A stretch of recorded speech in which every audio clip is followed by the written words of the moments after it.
This is the interior view of the skull, also known as the superior aspect of the cranial base.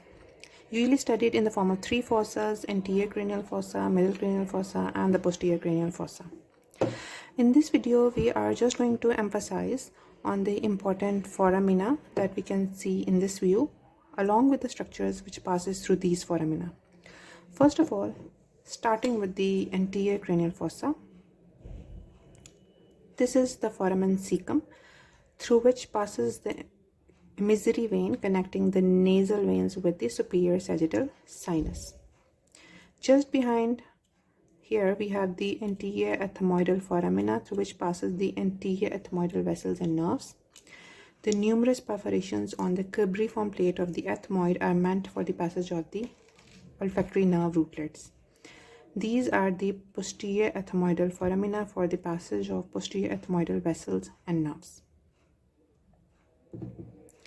Here, along the medial margin of the lesser wing of the sphenoid, we can appreciate two canals, which are the optic canals.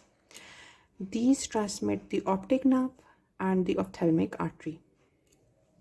Between the lesser wing of the sphenoid and the greater wing of the sphenoid, here, this one, we have the superior orbital fissure. The superior orbital fissure provides passage to the third, fourth, and sixth cranial nerves, so that these cranial nerves can supply the extraocular muscles of the orbit. Along with this, the superior ophthalmic nerve also exits the orbit via this fissure. Behind the superior orbital fissure, there are three foramina which we will remember by using the mnemonic ROS: Foramen Rotundum, Foramen Ovale, and Foramen Spinosum.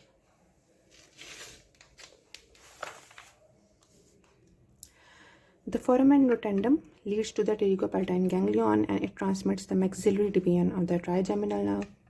Foramen Ovale, named so because it is oval in shape, it transmits the mandibular division of the trigeminal nerve. Along with it, the lesser petrosal nerve and accessory meningeal artery. Just behind this small foramen is the Foramen Spinosum, which transmits the middle meningeal vessels. Here at the apex of the petrous part of the temporal bone, this lacerated looking, irregularly looking foramen is the Foramen Lacerum, which transmits the greater petrosal nerve.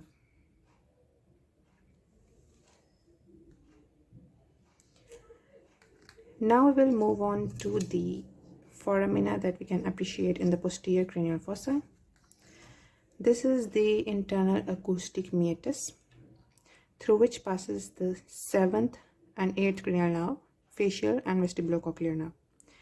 This is the jugular foramen, through which passes the 9th, 10th, and 11th cranial nerve.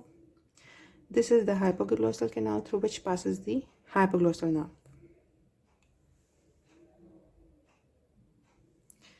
This is the carotid canal,